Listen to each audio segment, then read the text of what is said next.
व्यक्ति को सुलभ उपलब्ध है। कहने को बहुत कुछ है, मैं आमंत्रित करूं उससे पहले एक जोरदार जिंदाबाद का नारा लगे। राव इंद्रजीत सिंह जी, राव इंद्रजीत सिंह जी, माननीय राव साहब।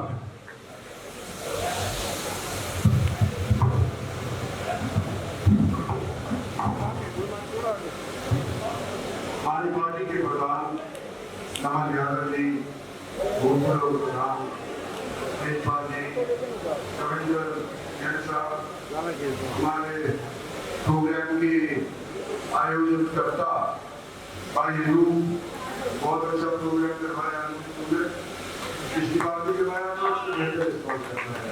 नवीन गोयल जी हमारे साथ ही चारों पार्षद रविंद्र है, राकेश है, काव्य कौर जी,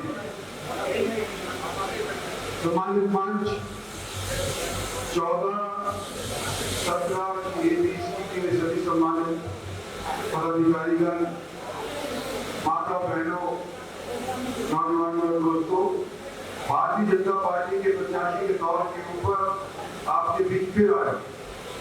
उम्मीद है कि जितना आपने सहयोग पिछले दिनों के अंदर आज से 5 साल पहले मुझे और मेरी पार्टी को दिया था, उतना ही सहयोग बल्कि उससे डबल सहयोग जैसे अनूप बता रहा था कि हर बार जीतता है तो फालतू वोटों से जीतता है। तो मैं भी ये उम्मीद करता हूँ कि इस बार जब आप अपना मत डालेंगे तो पहले मैं जीता था 4.5 लाख वोटों से, और आने वाले समय के अंदर 5 लाख की नौकरी से तब तक के आप मुझे यहाँ पर से लोकसभा के अंदर भेजने के लिए। साथियों, हमारी पार्टी आज के दिन भारत को विकसित बनाने की योजना के अंदर लगी हुई है। हमारे प्रधानमंत्री की दिन और रात यही एक ड्रीम है कि जब हमारे 100 साल पूरे हो जाते हैं, आजादी के बाद फिर भारत एक विकसित देश हो। और विकसित देश बनाने के लिए जो नींव रखी जाती है वो इंफ्रास्ट्रक्चर की रखी जाती है। तो इंफ्रास्ट्रक्चर के मामले में जितना काम गुड़गांव के अंदर हुआ है, मैं समझता हूँ हरियाणा के साउथ की क्षेत्र के अंदर नहीं हुआ।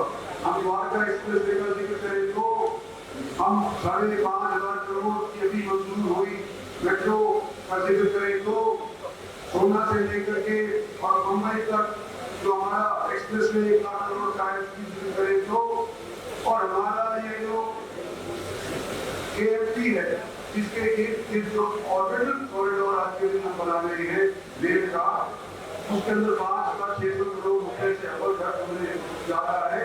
तो जो यातायात है वो ट्रेन की भी हो जाएगी सुविधा, और ट्रक बस की और गाड़ियों की तो है ही KFT के ऊपर। तो ये मोटे मोटे कारण है। तो पिछले 4-5 साल के अंदर इंफ्रास्ट्रक्चर की वजह से हमारे को विकसित बनाने के लिए एक नींव के तौर के ऊपर काम कर रहे हैं। साथियों, मुझे अपने बारे में कुछ मैं नहीं समझता कहना चाहिए, क्योंकि आपके बीच में पिछले 20-25 साल से हूँ। आप ये जानते हैं कि आप लोगों की जीवित ताकत को मैं अपने निजी स्वार्थ के लिए इस्तेमाल करूंगा।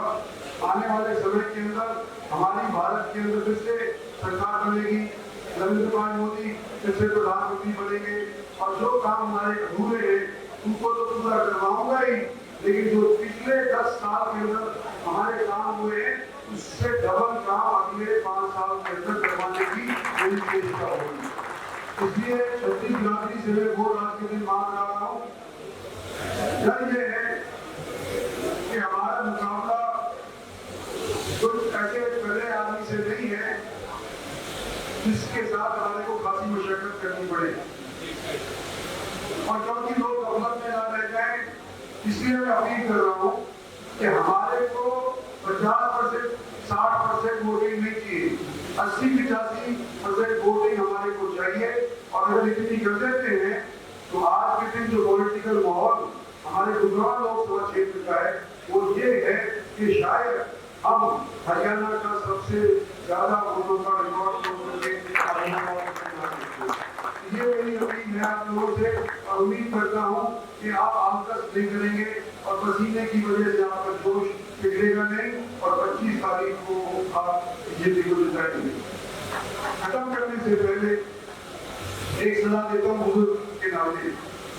नौजवानों को कि जो लोग 18 से 23 साल की उम्र के हैं, जो पहली बार अपना वोट 25 तारीख को डालेंगे, जब वो मेरी उम्र के हो जाएंगे, 23 साल की उम्र के हो जाएंगे, तो वो सोचेंगे कि भाई हमने अपना पहला वोट कहाँ डाला था, क्योंकि उस टाइम के ऊपर भारत विकसित हो गया होगा।